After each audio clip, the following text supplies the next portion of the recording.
Muy buenas noches, bienvenidos a esta, creo que es la tercera o cuarta presentación de Masterclass Teología y Ministerio.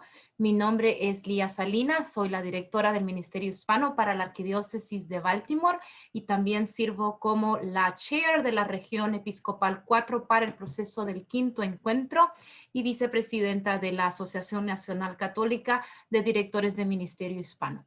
Y es un placer, esta noche tenemos al doctor Hofmann Ospino, que nos acompaña desde Boston College. No les voy a leer toda el currículo de vida de Hofmann, porque entonces nos pasaríamos toda la noche hablando de sus, ¿no? de sus títulos. Es el presidente electo de Actus, la Asociación de Teólogos Católicos Hispanos de los Estados Unidos. Es autor, ha escrito mucho y ha sido, ¿no? uno de los pioneros también en este proceso del quinto encuentro. Entonces, vamos a hablar hoy sobre las luces y sombras del camino recorrido y el camino por andar del proceso del quinto encuentro. Pero vamos a comenzar entonces con una oración.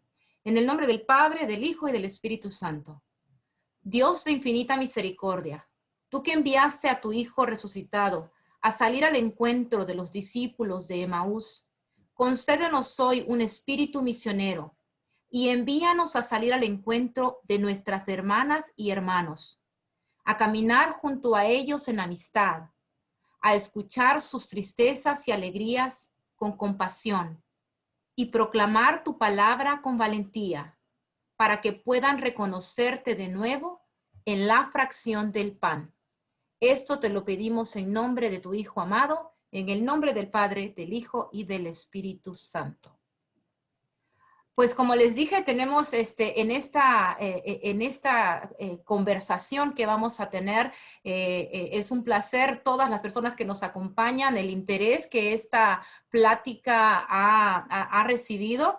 Y no solamente tenemos esta iniciativa de Masterclass surgió de la región episcopal 4 de las 7 diferentes diócesis que componemos esta región, pero pues al nombrar al doctor Ospino, pues hay interés de todos lados. Así es que le damos la bienvenida a todos los que están conectados por Zoom, pero también le damos la bienvenida a los que se conectan por Facebook. Vamos a tener este conversatorio donde vamos a hablar del tema que les expliqué, pero luego vamos también a tener un espacio para que hagan sus preguntas. Pueden hacer sus preguntas en el chat o en los comentarios y también después vamos a abrir los micrófonos para que tengamos esta conversación todos, porque es un tema, mi compañero y colega Feliciano Tapia escribió el otro día que todo el que trabaje en el Ministerio Hispano en Estados Unidos, ya sea catequista, ujier, del coro, en un puesto de diocesano, en una parroquia, todo el que trabaje con el Ministerio Hispano tiene que empaparse de esta conversación que es el proceso del quinto encuentro. Bienvenido, Hofmann.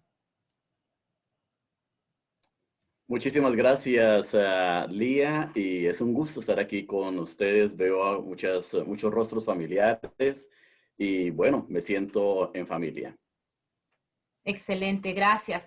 Hofmann, ¿nos puedes platicar? No quiero asumir que todos los que estamos presentes sabemos qué es esto del quinto encuentro. ¿Nos puedes hablar un poquito qué ha sido este proceso, en dónde estamos y qué es, ¿no? esta iniciativa que nace de la Conferencia de los Obispos?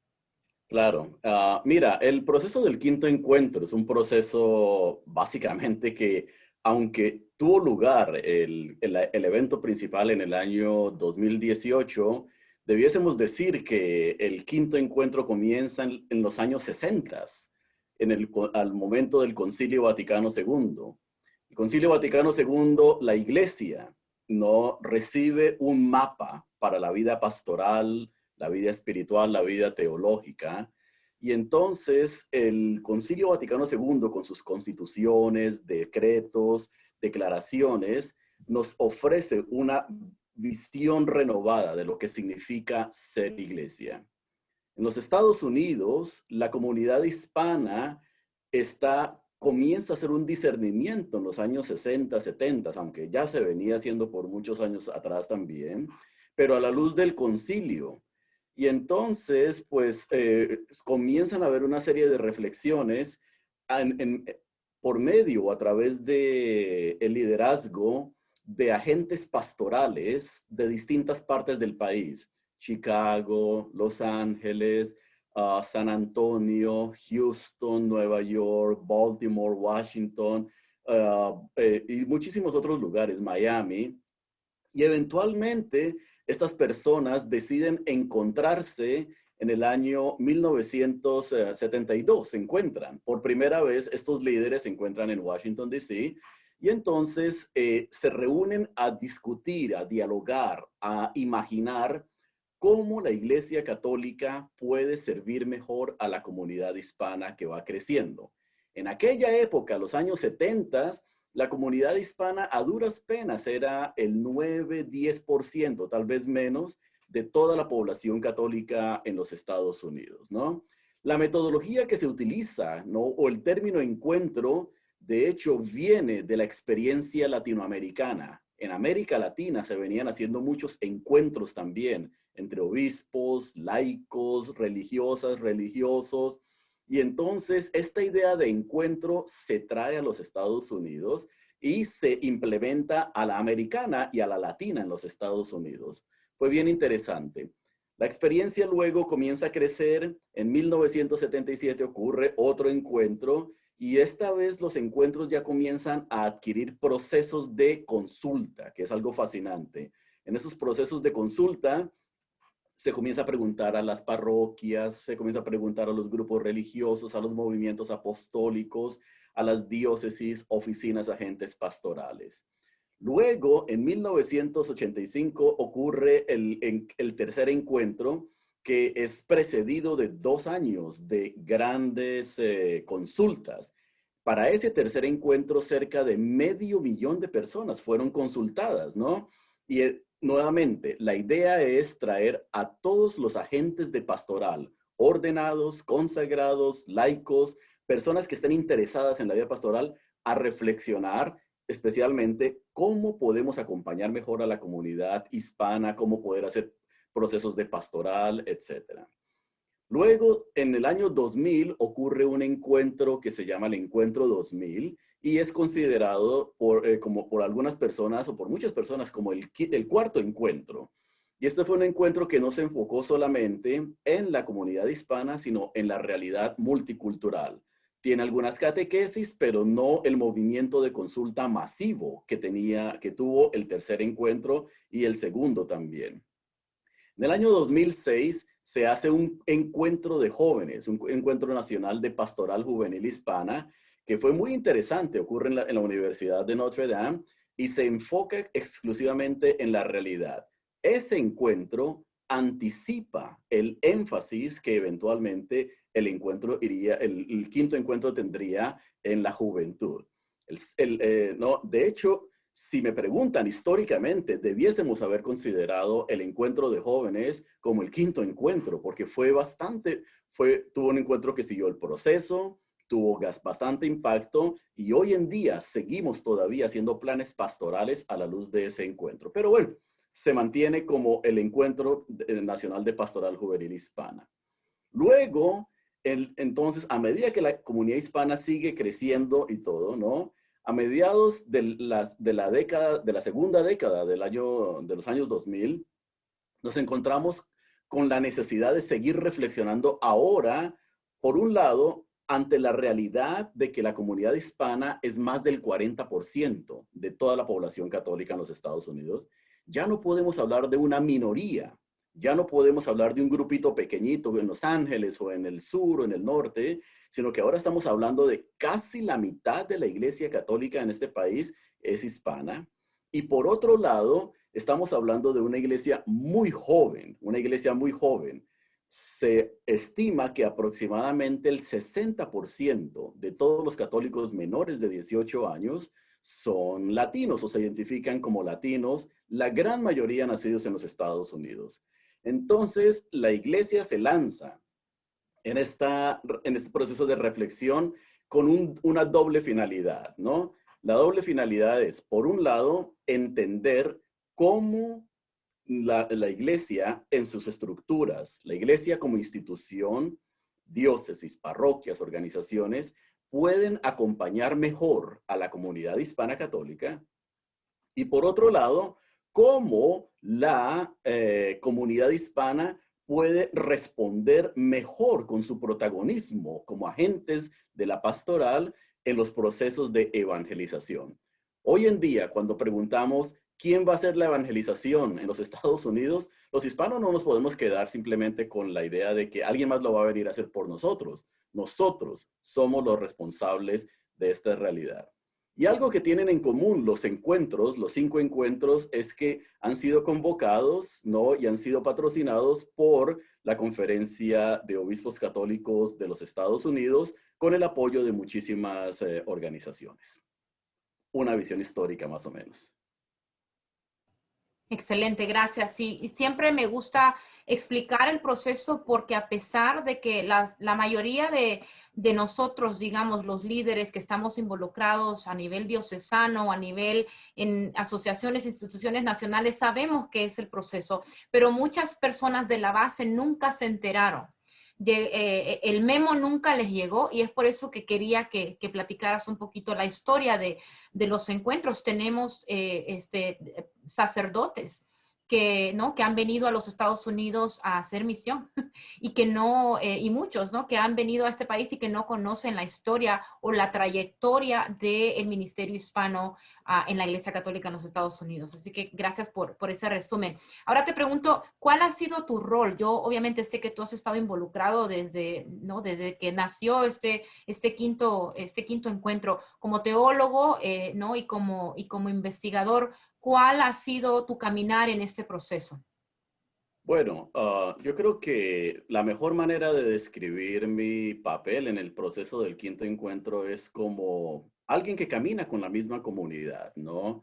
Ah, por cerca de 15 años he estado trabajando como profesor de teología en Boston College y he trabajado, y gran parte de mi trabajo es trabajo investigativo, tratando de entender mejor cómo la comunidad hispana se integra, cómo la comunidad hispana católica transforma, renueva las estructuras eclesiales en los Estados Unidos.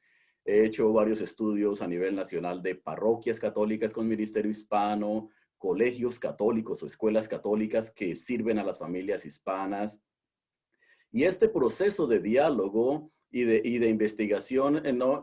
Ha sido bien recibido en varias partes de los Estados Unidos, entre los distintos grupos. Y entonces, en el año 2013, hacia finales del 2013, cuando el subcomité de Asuntos Hispanos de la Conferencia Episcopal comienza a discernir la idea de un quinto encuentro, entonces Alejandro Aguilera Tairos es como el director de aquella oficina de asuntos hispanos en la Conferencia Episcopal, ¿no? Establece un comité, establece un equipo central, ¿no? Y este equipo central es constituido por una religiosa, un sacerdote mexicoamericano, es una Patti Jiménez, laica, y yo. Los 4, junto con Alejandro, nos invitan a ser parte de este comité y a imaginar cómo puede ser el encuentro. Entonces, cada uno traíamos nuestras propias fortalezas, ¿no? Algunos el trabajo diocesano, otros como sacerdotes, la religiosa, y mi trabajo más, mi contribución más de análisis investigativo, lo que yo he visto, y comenzamos a desarrollar algunas ideas que poco a poco se fueron sentando como base para el proceso del quinto encuentro. Unos meses más adelante, entonces se establece ENAVE, que es el equipo nacional de acompañamiento al proceso del quinto encuentro. Y nuevamente, el equipo central sirve como base y apoya a ENAVE. Y luego, entonces, viene la época de crear materiales de preparación para el encuentro. Entonces, Alejandro me pidió el favor de elaborar algunos de estos materiales, borradores en algunos momentos, en donde todos eventualmente contribuíamos. Tuve la oportunidad de guiar varios elementos del proceso, de diseñar algunos elementos del proceso del quinto encuentro, nuevamente en equipo, ¿no? Yo creo que si hay algo que me gustó de toda la dinámica de la preparación, de lo que ocurría detrás de bambalinas, detrás de las cortinas, ese es el trabajo en grupo que veníamos haciendo. Así que es la investigación que traía el trabajo en el equipo central, ayudar un poco con el trabajo de guías de preparación. Alejandro en algún momento también en la conferencia me pidió escribir la reflexión teológico-pastoral que guió todo el proceso de preparación. Muchos de ustedes seguramente leyeron esta reflexión teológico-pastoral, que la utilizamos como base, y eventualmente coordiné el equipo que creó la guía de estudio durante el quinto encuentro.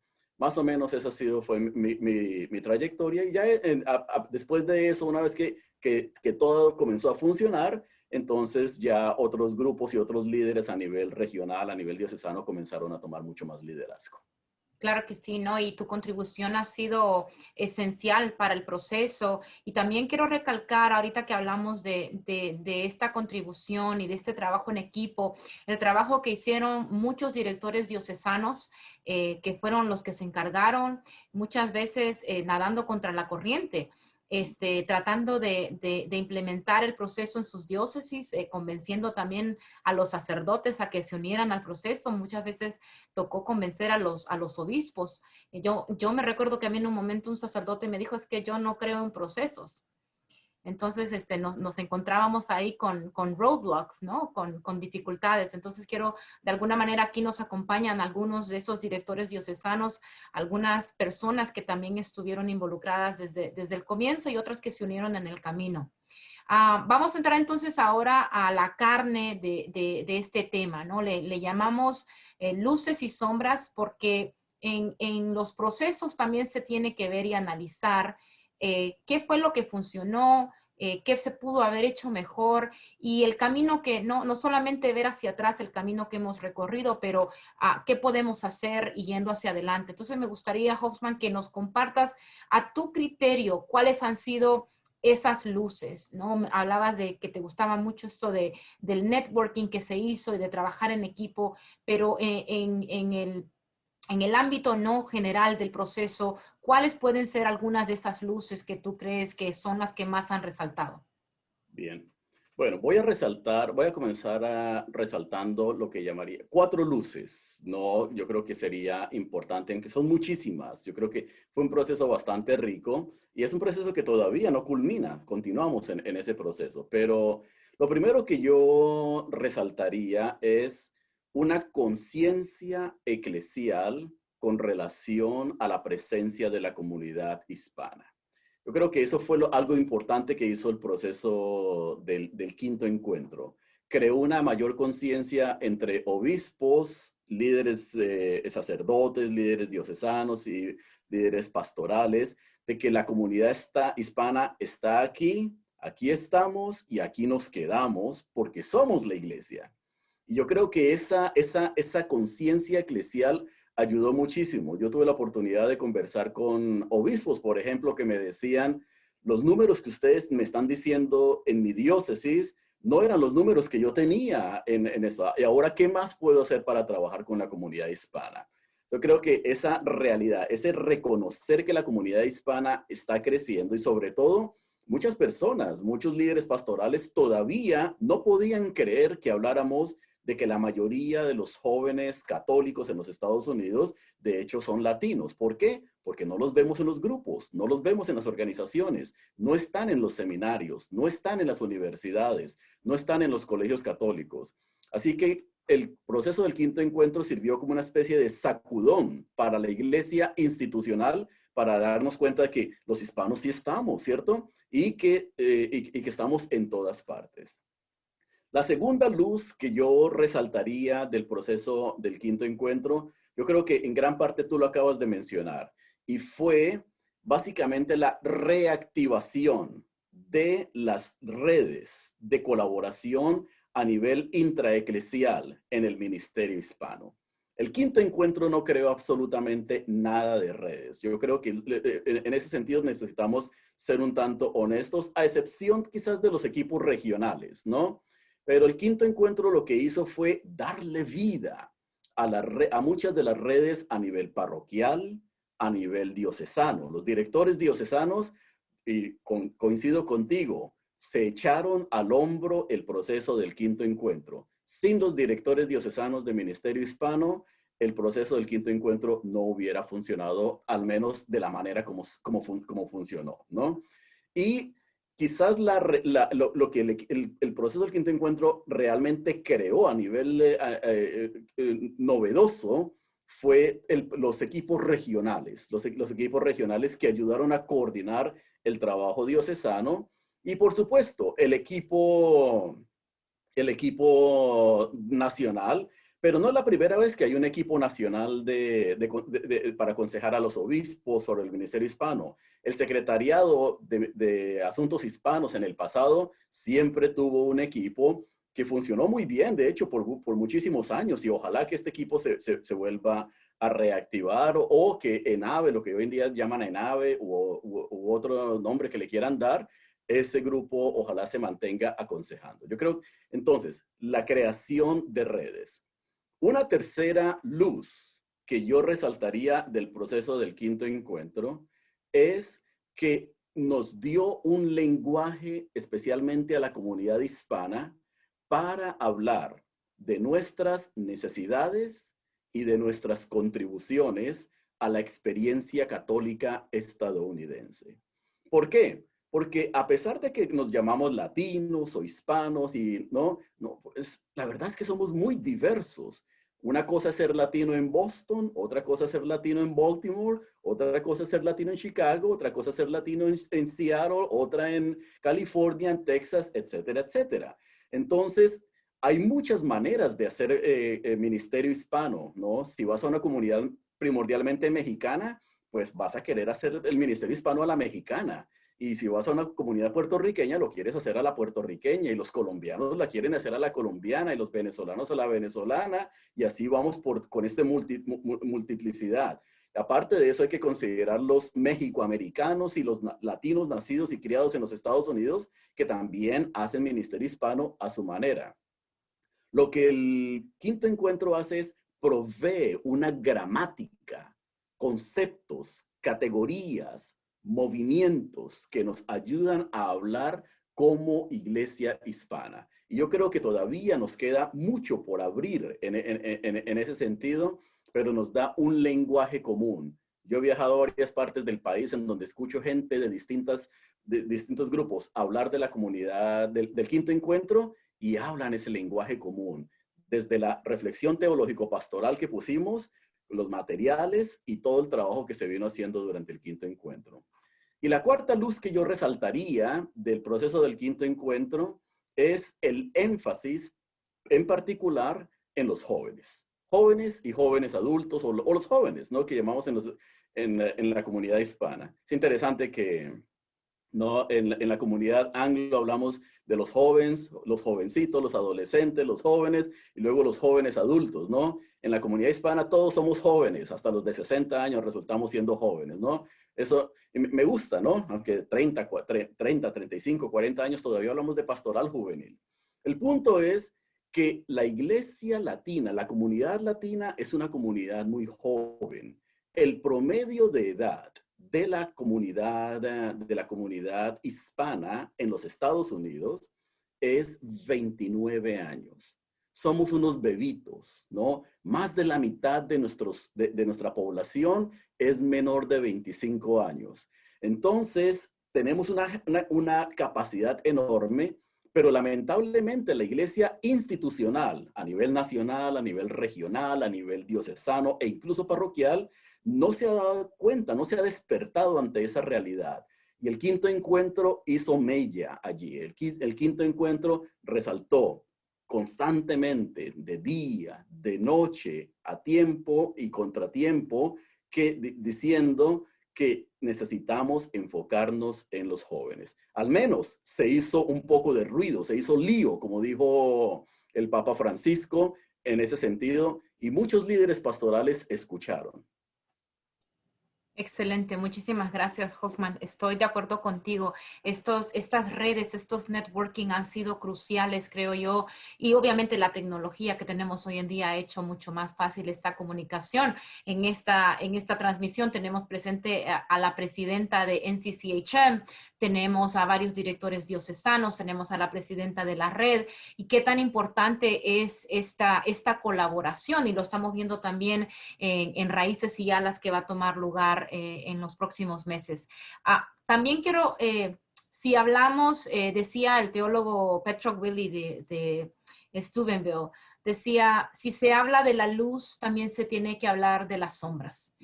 Y hay veces que no nos gusta hablar de las sombras y todo lo queremos pintar color de rosa. Y creo que una de las razones por la que el equipo de la región decidió invitarte a ti a hablar de este tema es porque queremos hablar con honestidad y queremos hablar desde, ¿no? de ver lo bueno que se ha hecho en el camino, las luces, pero también queremos hablar de lo que falta por hacer, quizás algunos tropiezos que hemos tenido en el camino. A tu criterio, Josman, ¿cuáles serían esas sombras? Bueno, así como las luces, hay muchas sombras, ¿cierto? Nada es perfecto en esta vida. Y para ser justos, voy a balancear las luces con 4 sombras también, ¿no? Para que después nadie se queje y que me digan que puse más o menos sombras. La primera sombra que yo diría, ¿no? O área de crecimiento fue que lamentablemente, ¿no? El clero en general, ¿no? En muchas diócesis, en muchas parroquias, tanto clero hispano como clero anglosajón, no entendieron el proceso del quinto encuentro. Muchos sacerdotes no lo entendieron y incluso se resistieron a apoyarlo. Yo creo en muchas comunidades a nivel nacional, en parroquias, en diócesis, el quinto encuentro salió adelante gracias a que a los laicos y a los directores religiosas y religiosos, muchos de ellos se lo pusieron al hombro y lo sacaron adelante. Y la razón principal por la cual muchos sacerdotes no lo entendieron, algunos obispos tampoco lo entendieron en algún momento, fue porque yo creo que faltó una mejor preparación del clero para trabajar en este proceso. Yo creo que y ahora viendo hacia atrás, ¿no? Especialmente cuando divisábamos el proceso, yo creo que eran justo y necesario por lo menos haber dedicado 1 o 2 años para haber trabajado casi exclusivamente con el clero y con los líderes antes de lanzar el proceso del quinto encuentro. Si alguna vez va a haber un sexto encuentro, sería mi primera recomendación. No hagan nada hasta que el clero realmente sepa lo que está ocurriendo. ¿Por qué el clero? No porque sea clericalista, sino porque los sacerdotes son lo que nosotros llamamos en inglés gatekeepers, ¿no? Son las personas que determinan qué se hace, qué no se hace en una comunidad, qué recursos se invierten y qué recursos no se invierten. Si el sacerdote que anda súper ocupado, si el vicario pastoral o parroquial que anda súper ocupado no entiende qué es lo que está ocurriendo, seguramente esta persona va a decir, no lo entiendo, no hay recursos y no quiero que se haga aquí porque es más trabajo para mí, ¿no? Entonces yo creo que eso fue uno de los grandes, ¿cómo se llama? De las sombras que yo resaltaría en el proceso del quinto encuentro. Una segunda sombra en el proceso del quinto encuentro que yo diría que ocurrió en esta instancia me parece que, y bueno, voy a hablar con toda libertad como teólogo, ciertamente, y no soy empleado de la conferencia episcopal, pero creo que el proceso estuvo demasiado centralizado, demasiado centralizado en unas oficinas o una oficina dentro de la conferencia episcopal, ¿no? Y la conferencia episcopal, por supuesto, que juega un papel muy importante, ¿no? Ellos convinieron, son los que llamaron el proceso, lo apoyaron. Y de hecho algo bien interesante es que la gran mayoría de oficinas dentro de la conferencia episcopal se involucraron en el proceso del quinto encuentro.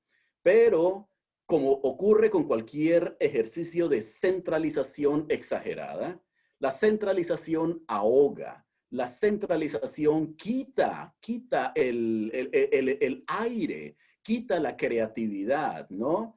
No se puede aspirar a que alguien trabajando en una oficina en Washington, D.C., entienda lo que está ocurriendo en California, en Mississippi, en Texas, en Kansas, en Washington State, en Oregon, lo que está ocurriendo en Illinois, en Massachusetts, en Nueva York y el resto de los estados al mismo tiempo, ¿no? Y entonces yo creo que esa centralización no se convirtió en un impedimento, pero sí le quitó un tanto de energía. A mí me hubiese gustado, y de hecho lo propuse muchas veces, que se hubieran creado por lo menos unos 8 equipos regionales para dirigir y trabajar con el proceso del quinto encuentro, que se hubiera hecho más a nivel local. Esta era una oportunidad especial, una oportunidad propia para ejercer la subsidiariedad, ¿no? Que se haga a nivel local. Dejemos que las iglesias crezcan. Creo que esto se ha aprendido, ¿no? O la lección se ha aprendido y ahora en el proceso de implementación de las conclusiones, yo creo que se va a dar, al menos por lo que puedo ver, se va a dar más importancia a la parte local. Personalmente, ¿no? Y como teólogo, como líder pastoral, agente pastoral, la verdad es que soy un poquito alérgico a la centralización de las cosas, ¿no? Me gusta que el centro ofrezca pautas y ofrezca guías, pero el centro no se puede convertir en el eje de atención de todo porque mata la creatividad, mata el espíritu. Una tercera sombra que yo diría con relación al proceso del quinto encuentro tiene que ver con el poco tiempo que tuvimos para avanzar el proceso. Muy poco tiempo. Se aceleró demasiado. Cuando se hizo el tercer encuentro, nada más para darles a ustedes una idea, cuando se hizo el tercer encuentro, en los años 80, en los Estados Unidos habían menos de 20 millones de católicos, menos de 20 millones, habían como unos 15 millones de católicos de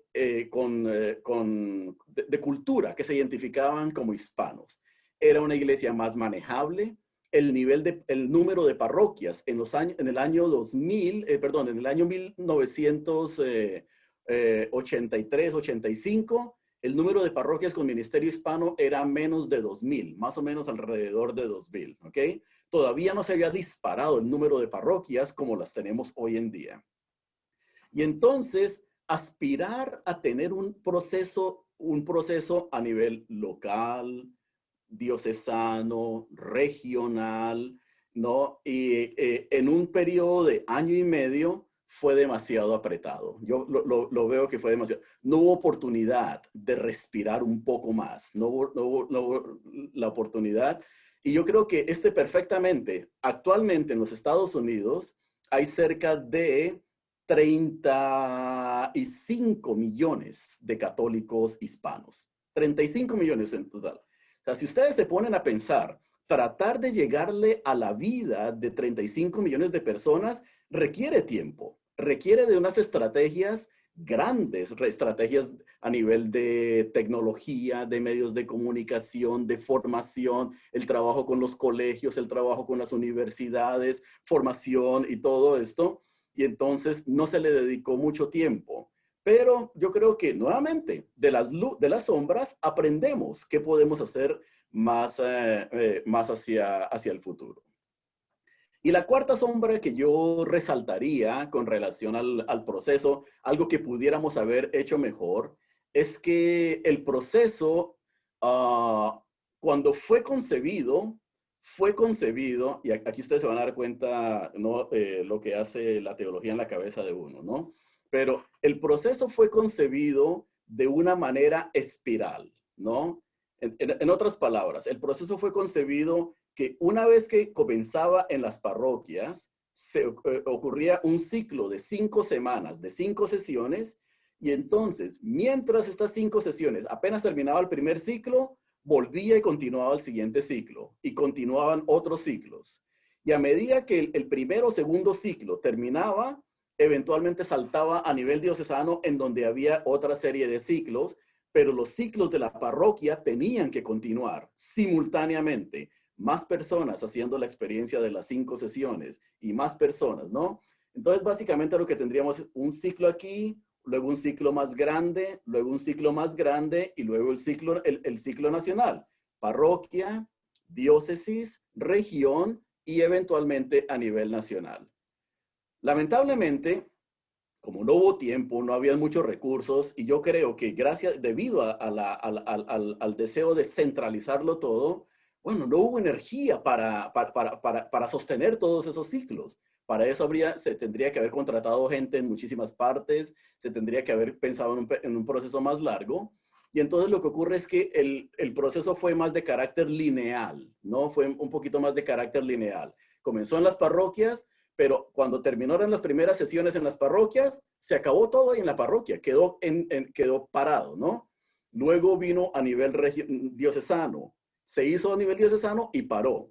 Se hace a nivel regional y paró. Luego se hizo a nivel nacional. Ahora venimos en reversa, ¿no? El proceso viene en reversa, pero viene también de manera lineal.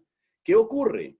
Que la primera vez que la mayoría de parroquias hicieron su proceso parroquial fue en el año 2017.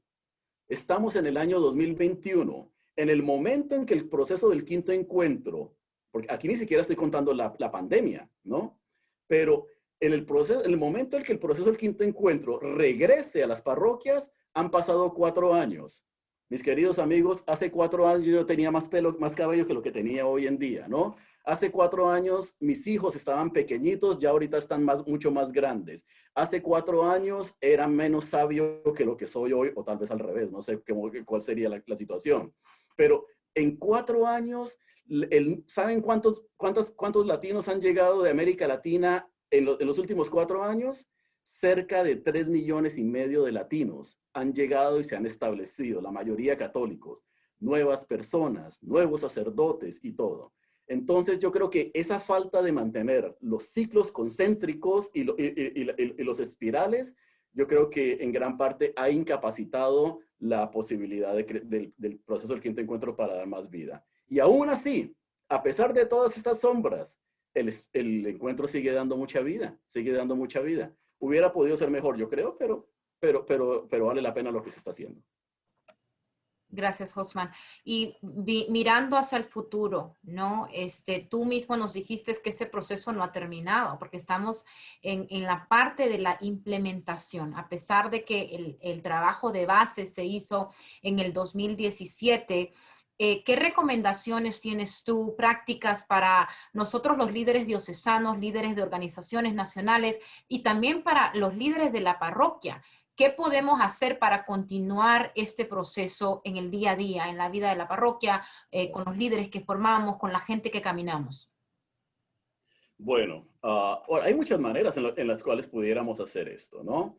Yo creo que es importante que todos ustedes sepan que en este momento la Conferencia Episcopal, el Subcomité para Asuntos Hispanos, está considerando, está discerniendo la posibilidad de elaborar un nuevo plan de pastoral para el ministerio hispano, ¿cierto? Entonces, no sé exactamente cómo va a ser ese nuevo plan de pastoral hispano a nivel nacional. Mi preferencia sería que fuera más bien como una serie de, fuera un documento inspirador para que más bien las diócesis y las parroquias hagan sus propios planes pastorales a nivel local. Pero vamos a ver hacia dónde se mueve, ¿no? El equipo de nave va a seguir aconsejando y eventualmente van a haber algunos recursos. Entonces, todavía no sabemos cuál va a ser el resultado de este discernimiento. A nivel de parroquias, de diócesis, ¿qué podemos hacer para aprovechar la energía del quinto encuentro? Bueno, yo lo primero que les recomiendo hacer a todos es comprar las conclusiones. Y no las tienen que comprar. De hecho, están gratis en inglés y en español en la página electrónica del quinto encuentro. Simplemente vayan aquí les voy a hacer de vendedor,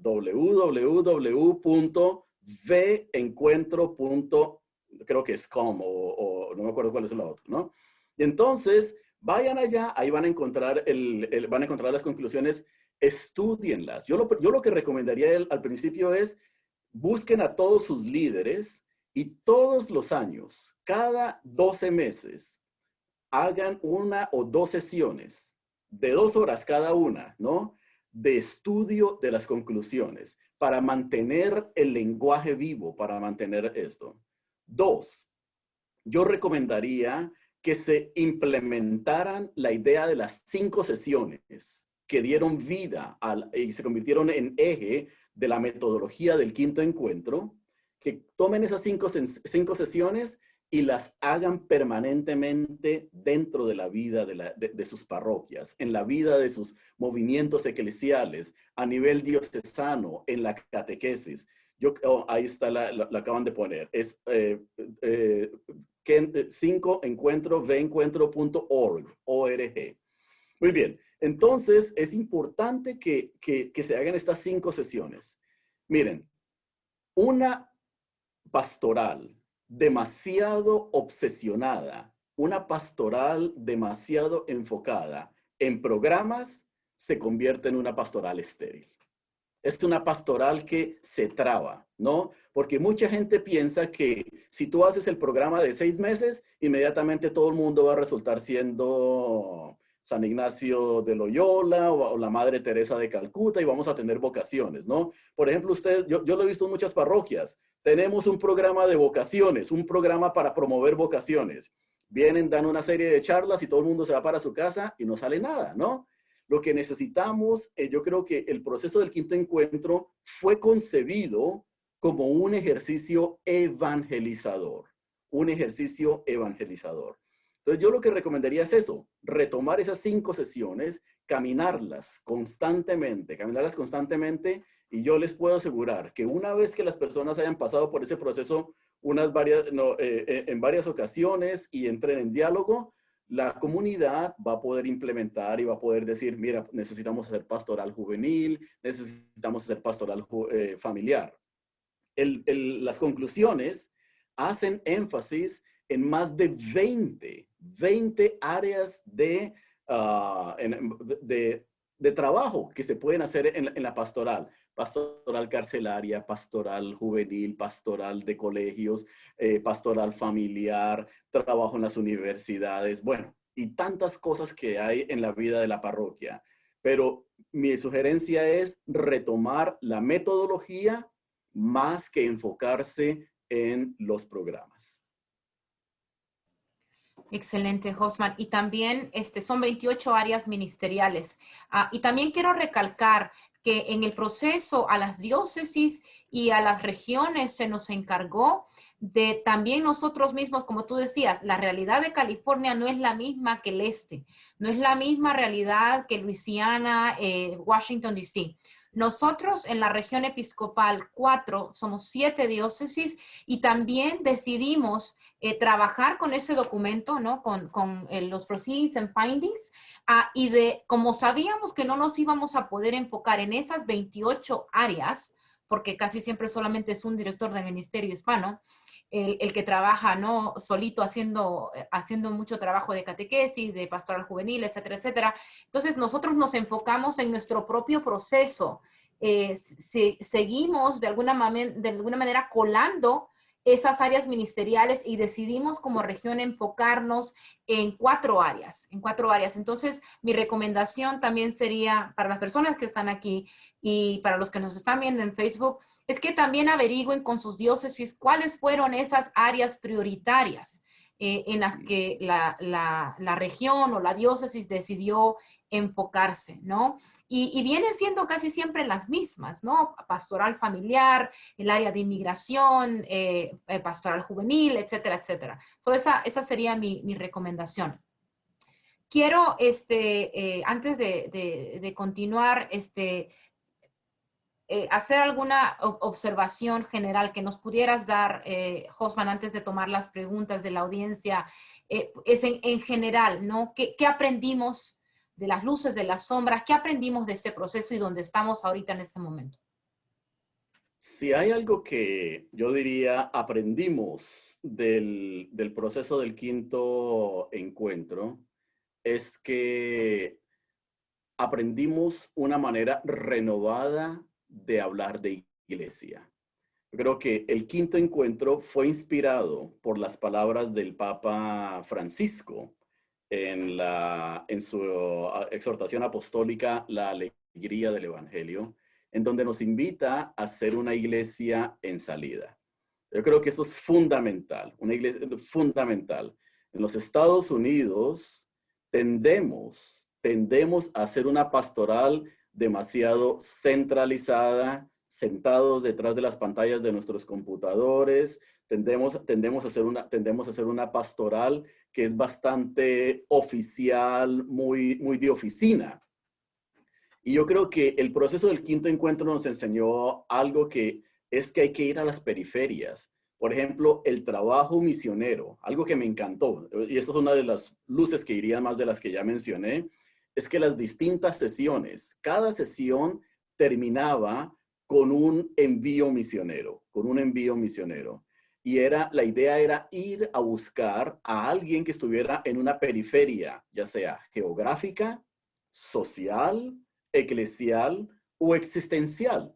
Y entonces ir a buscar a la otra persona, a una persona que esté sufriendo de drogadicción, una persona que sea indocumentada y que haya perdido su trabajo, una madre soltera o un niño que estuviera viviendo en pobreza, e ir allá y preguntarles, ¿qué puedo hacer por ti? O ¿cómo estás? Simplemente, ¿cómo estás? Acompañarle, orar a esta persona. Yo creo que el quinto encuentro nos recordó que en los Estados Unidos la comunidad hispana puede y tiene que renovar el espíritu misionero de la evangelización.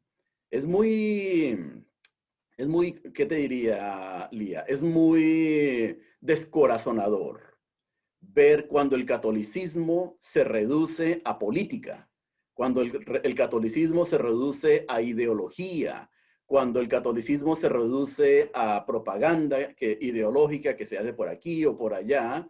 Y yo creo que eso básicamente desdice del evangelio. La comunidad hispana, por medio del quinto encuentro, le ha enseñado a toda la iglesia que es importante meternos en política, que es importante hablar de los problemas de la sociedad, que es importante hablar de muchas cosas, pero todo esto comienza primero con un gran compromiso evangelizador, un compromiso misionero y un compromiso de encuentro del hermano y de la hermana, especialmente aquellos que viven en las periferias. Una de las cosas, Osman, que estamos viendo a nivel nacional, las conversaciones que se están escuchando, obviamente es la pandemia, la realidad de la pandemia que no se va a ir por un buen rato, vamos a seguir con esto a pesar de que ya hay una vacuna, pero que de aquí que todo el mundo nos vacunemos va a tomar, ¿no?, su tiempo. Y estamos viendo las diócesis obviamente están también pasando este momento de crisis financiera. Claro. Y más seguido estamos escuchando en los últimos meses que las diócesis están cortando personal. Y eso es algo también alarmante, creo yo, que nosotros en la asociación de NACADEM, la Asociación Nacional Católica de Directores de Ministerio Hispano, estamos haciendo una encuesta nacional para ver exactamente cómo está afectando estos recortes al pueblo hispano, porque no solamente se trata de cortar personal, se trata de que ese director o esa directora de esa oficina estaba a cargo de un pueblo. Entonces, lo preocupante y alarmante en estas situaciones es, ¿y ahora qué va a pasar? No, tú hablabas de que uno de las luces de este proceso es que la iglesia en Estados Unidos despertó de que los hispanos estamos presentes, ¿no? Se afirmó esa presencia. Hablaste también de la importancia del caminar y del protagonismo de los jóvenes, porque Josman no va a estar aquí por siempre, ni yo, ni todos los que estamos acá. Alguien va a tener que llevar estas batutas, ¿no? Estos liderazgos. Entonces, estas son conversaciones nacionales que se están teniendo y es una preocupación, creo yo, que todos los que trabajamos en parroquias, trabajamos a nivel diocesano, nos preocupamos de que se están haciendo recortes en la pastoral juvenil hispana, se están haciendo recortes, aquellos que sirven en el ministerio hispano. Entonces, eso es de alguna manera un poco preocupante y que tenemos que ver el impacto de la pandemia y cuál va a ser el impacto que va a tener en la iglesia en general, pero específicamente en el ministerio hispano. ¿Qué nos podrías decir tú? Un rayito de esperanza con todo esto que está pasando. ¿Cuántas horas tenemos? ¿Ah? Bueno, la pandemia. Mira, la pandemia, básicamente, hay dos maneras de mirar la pandemia, ¿no? Para algunas personas, para muchos líderes pastorales, la pandemia vino y paró la buena energía que estaba ocurriendo. Y entonces ahora básicamente la idea es como cuando uno va en un carro, ¿cierto? Y el carro se paró, ya sea porque le faltó gasolina o porque algo le pasó y no quiere andar, ¿cierto? Entonces la pregunta del millón es, ¿cómo reactivamos el automóvil ahora? ¿Cómo lo volvemos a reactivar, ¿cierto? Esa es una manera de verlo. La otra manera de verlo es, y creo que yo me suscribo más a ella, yo creo que la pandemia lo que ha hecho, al menos en el mundo de la evangelización católica hispana, es acelerar procesos que necesitaban acelerarse, ¿no? En otras palabras, yo creo que, por un lado, ¿no? La pandemia nos está obligando a todos, a reinventarnos a nivel pastoral. Yo veo a sacerdotes hoy en día trabajando más de lleno, por ejemplo, sacerdotes blogueros, ¿no? Sacerdotes que están haciendo trabajo en línea con jóvenes. Veo a más mujeres, madres de familia, trabajando en proyectos de acompañamiento a los más necesitados, personas que están trabajando, personas que están sufriendo. Entonces yo creo que el proceso, la pandemia, lo que ha hecho es en gran parte forzarnos a imaginar proyectos de pastoral, a imaginar una evangelización que no dependa completamente de las personas contratadas. ¿Ok?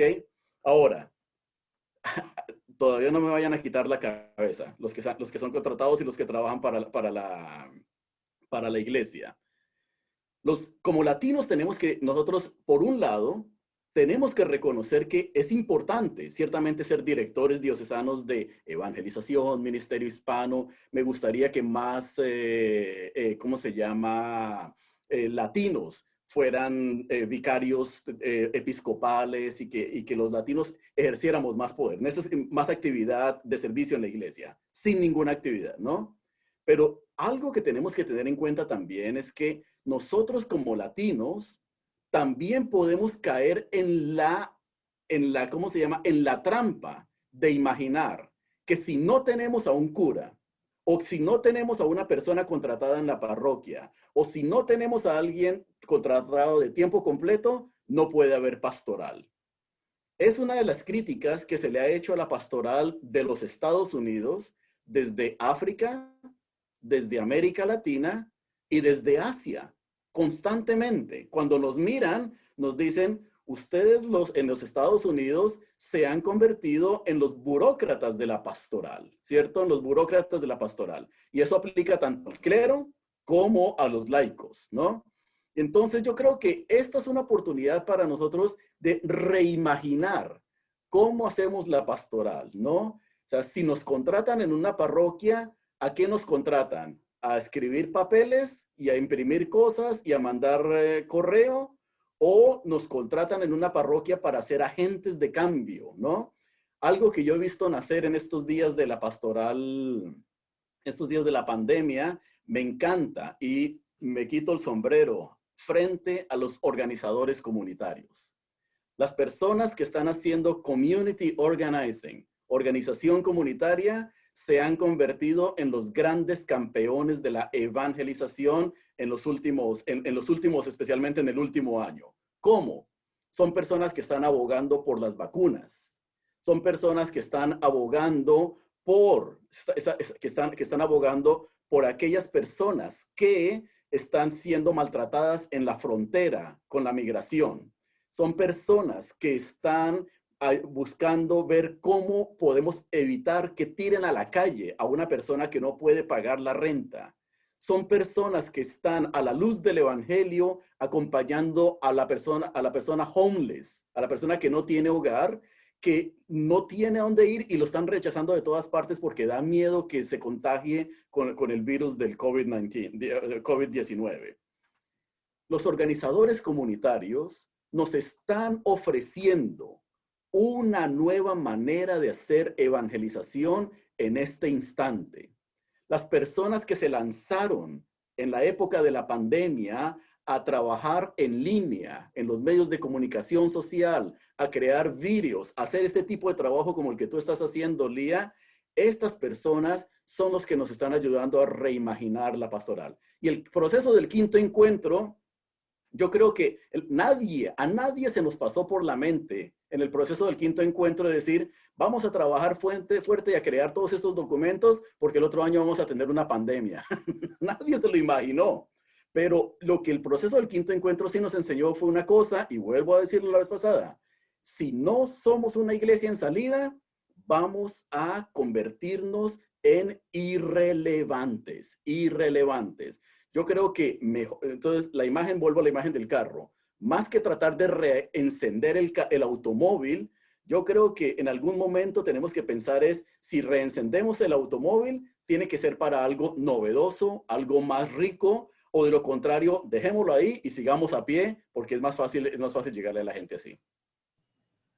Como dice el sacerdote argentino Carlos Saracini, hay que seguir andando.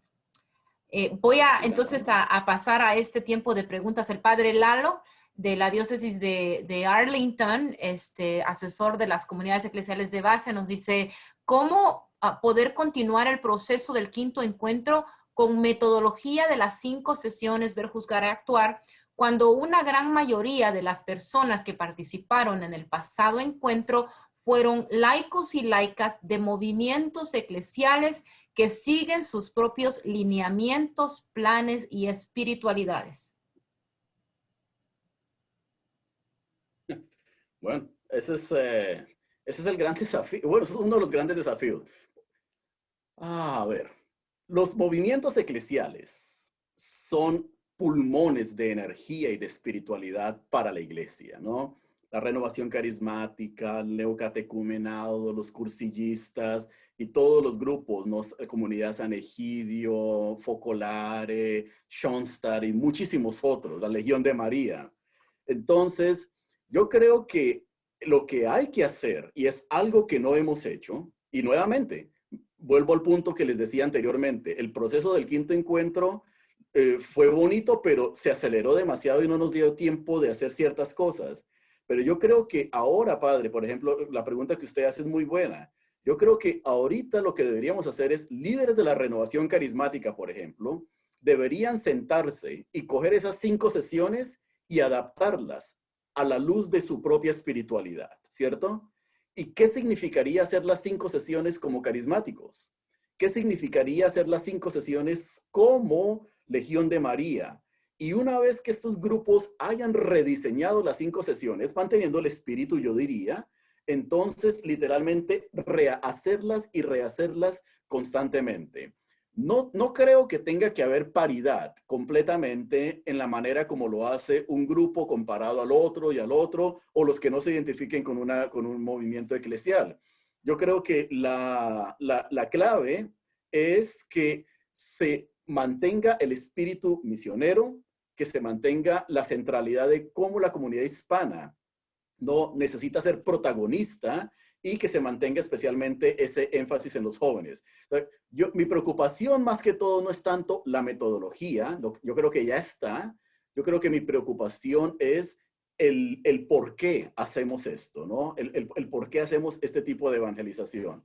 Ahora, cuando los carismáticos comiencen a pelear con los neocatecúmenos y cuando los neocatecúmenos comiencen a pelear con los focolares diciendo que ellos lo hacen mejor o que hacen otra cosa, entonces en ese momento llamamos a los sacerdotes a ver cómo nos ayudan, ¿no? Pero no, mentiras, la idea es determinar, es mirar cómo nosotros podemos crear el máximo número de esfuerzos, sin que tenga que ser homogéneos, pero repitiendo la metodología. Y otra cosa que yo le añadiría a la pregunta del padre Lalo, hay muchas personas, la gran mayoría de personas que están viniendo hoy a nuestras parroquias, la gran mayoría no hizo el proceso del quinto encuentro.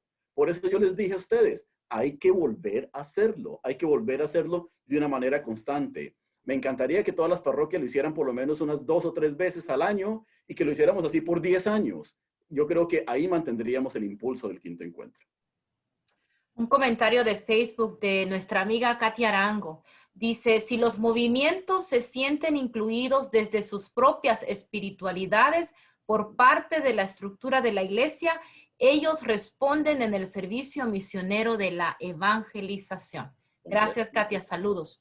Otra pregunta es aquí en el chat. La pandemia nos ha enfrentado a un tiempo nuevo que requiere respuestas novedosas. Por ser una iglesia en salida en estas circunstancias tan difíciles y distintas, requiere de un learning curve. Toma tiempo y aprender de la creatividad de otros. ¿Hay algún esfuerzo por reunir buenas prácticas de pastoral hispana en tiempos de pandemia, incluyendo el uso de la tecnología? Bueno, la verdad es que seguramente tienen que haber organizaciones que están haciendo esto, ¿no? Yo creo que es por ejemplo, esta pregunta sería buenísimo para quienes participamos de ENAVE y de ERAVE, de los distintos, de las redes que ha establecido el proceso del quinto encuentro. Deberíamos preguntarle a la conferencia episcopal a ver qué están haciendo allí. Pero miren, yo les digo una cosa, y esto al menos se los digo en gran parte desde la experiencia de haber viajado. He tenido la oportunidad de viajar casi a la gran mayoría, casi como 50 de los 50 estados en el país. Yo he viajado creo que a 48. He visitado casi muchas de las diócesis en este país. Y algo que yo he aprendido a medida que viajo por el país, a medida que conozco a los líderes pastorales y que me siento a los pies de los líderes pastorales para aprender, es lo siguiente. Tal como la política, la pastoral se hace, se piensa, se lleva a cabo a nivel local, ¿no? A nivel local. Yo creo que es importante nosotros tener en cuenta que aspirar, por ejemplo, tener de poco a veces sirve tener que una organización nos puede dar una lista bien larga de esto es lo que tú puedes hacer en la pandemia. Puedes hacer un blog, puedes hacer la misa en línea, puedes visitar a los enfermos, puedes hacer llamadas, y podemos tener los best practices en todas partes, pero yo creo que al final de cuentas, la mejor manera de determinar cuáles son las mejores prácticas es reuniendo a la gente de tu propia comunidad y determinando las necesidades inmediatas. Después de hacer esto, es posible consultar con otros grupos también, ¿no? Otra parroquia u otra diócesis, pero en este momento no podría decirles, pero seguramente el Instituto Fe y Vida tiene algunas de las buenas prácticas para trabajar con jóvenes. Seguramente CEPI está haciendo algo similar. Seguramente van a ver, NFCYM tiene algo para trabajar con los jóvenes. En distintas diócesis y organizaciones he visto algunas de estas cosas. ¿Qué pueden hacer ustedes, no? Pero si ustedes quieren ser efectivos a nivel local, mis amigos, a nivel local es lo mejor que se puede hacer. Y voy a aprovechar también para promover la próxima orientación que la vamos a hacer de manera virtual. NACADEM va a tener la orientación anual que la tenemos este año virtual el 26 y 27 de febrero, donde vamos a estar tocando muchos de esos temas. Este año hemos abierto la participación a líderes de parroquias que están sirviendo al ministerio hispano, líderes diocesanos, sacerdotes también. Y vamos a estar hablando específicamente de esos temas, ¿no? De las habilidades que necesitamos hoy en día, tanto de la tecnología. Así es que les invito a participar en esta orientación. Otra pregunta que nos pusieron es, el diácono Germán dice, también yo creo que es necesario ser honestos y visitar la urgencia de formación y educación en la necesidad de compromiso laico en el proceso. ¿Cómo se puede fomentar la identificación de líderes para invitar en esta formación? Mira, el proceso del quinto encuentro, uno de los objetivos era identificar al menos dos o tres, como mínimo, dos, tres, quizás 5 líderes por cada parroquia, ¿no? Como mínimo unos 20,000 líderes a nivel nacional. Se hizo un gran trabajo, algunos líderes se identificaron, quizás algunos de ustedes son parte de esos nuevos líderes, pero yo creo que es fundamental reconocer que identificar los líderes es solamente la primera parte, ¿no? Yo creo que el diácono tiene absolutamente toda la razón. Necesitamos formarlo.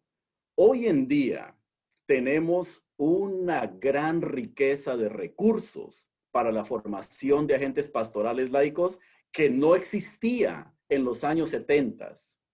La razón por la cual el Mexican American Cultural Center, MAC, que hoy en día es una universidad, la razón por la cual MAC se estableció en el año 70, en el 71-72, fue precisamente porque no existían recursos para la formación de los laicos.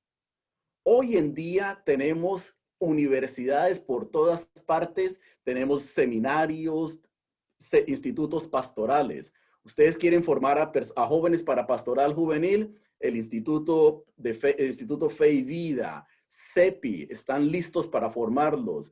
Necesitan formar personas a nivel espiritual, a nivel de teología. Vayan a Boston College. Boston College tiene una página llamada Formación Continua con los mejores recursos que uno se puede imaginar. Por supuesto, yo vendo a Boston College, pero también tengo que mostrar también el trabajo que hace la Universidad de Dayton, o el trabajo que hace la Universidad de Notre Dame, o el trabajo que está haciendo la Universidad Loyola Marymount en Los Ángeles, el trabajo que está haciendo la Universidad St. Thomas en Houston, el trabajo que está haciendo Barry University en Miami y muchísimos, Loyola Chicago está a punto, dentro de poco, de lanzar una maestría completamente en español y va a ser híbrida, posiblemente algunas cosas en línea, va a ser algo fascinante. Entonces tenemos una cantidad de recursos en inglés, en español, para la formación. Y nuevamente, yo creo que al punto que vamos es, necesitamos dos de las dimensiones. Por un lado, necesitamos formar líderes, agentes pastorales, que no vayan y puedan trabajar en parroquias, en diócesis, no a un nivel más profesional, al estilo Lía, por ejemplo, al estilo Adriana y al estilo Elizabeth y al estilo de estas personas que están trabajando a nivel diocesano. Necesitamos a estas personas, ¿ok? Pero por otro lado, no todo el mundo tiene que sentarse en una oficina en una parroquia. No todo el mundo tiene que sentarse en una oficina en una diócesis. Necesitamos agentes pastorales que salgan a la calle, que salgan a las periferias, que visiten los hospitales, que trabajen con las personas que tengan problemas de adicción, etcétera, etcétera, la vida con los inmigrantes y muchísimas otras comunidades. Entonces, hay que seguir formándonos. No podemos bajar la guardia. No podemos bajar la guardia. Nos dicen en los comentarios, un saludo a Blanca Medrano, ella es miembro de las comunidades eclesiales de base de Baltimore, que ese es precisamente, ¿no? Tú nos hablas de ir a las periferias y en estos tiempos las CEFs de Baltimore y de Washington, con el acompañamiento del Padre Lalo, nos hemos lanzado a hacer este acompañamiento virtual.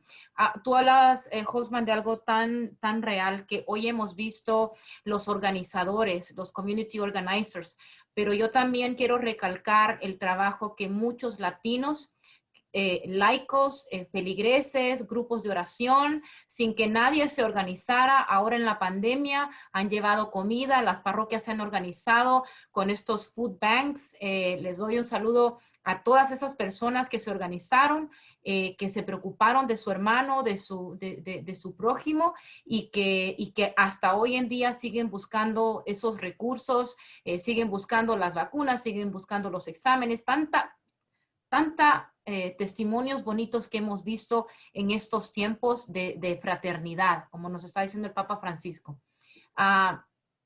Quiero mencionar, ya para ir terminando, mi colega José Amaya de la Arquidiócesis Militar hizo un comentario, decía que el proceso del quinto encuentro tuvo mucho más éxito que la convocatoria de los obispos que tuvimos hace algunos años, porque tampoco en la convocatoria no se le dio ningún seguimiento. Los obispos mandaron a llamar a una delegación por diócesis, pero no hubo ese follow-up. Ese es el comentario que hacía José Amaya. Estamos llegando ya al final de nuestra presentación.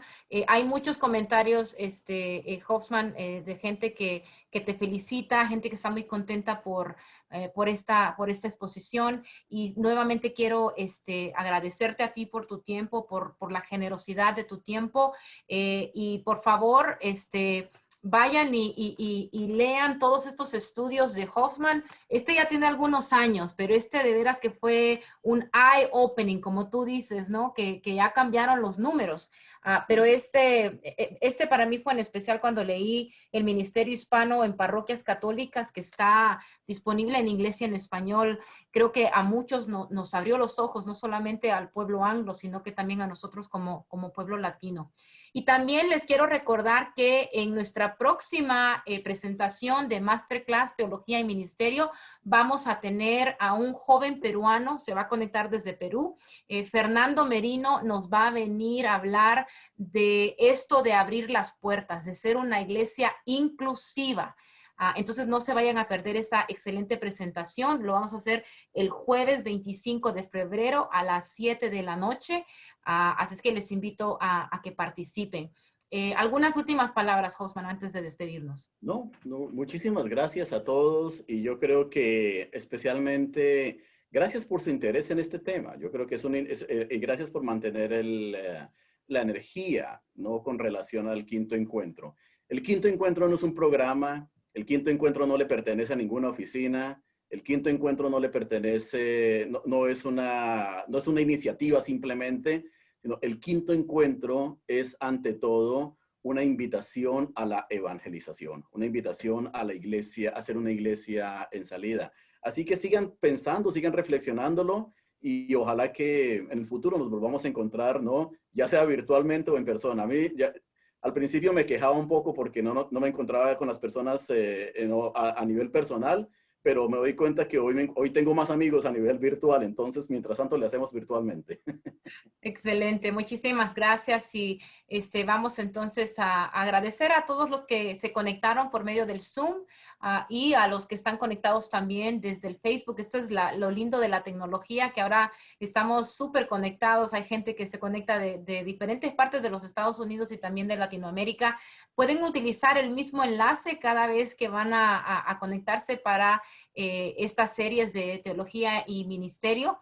Y muchísimas gracias, que Dios les bendiga y nos vemos Dios mediante el 25 de febrero. Buenas noches. Adiós. Buenas noches, Lidia. Gracias por ese momento de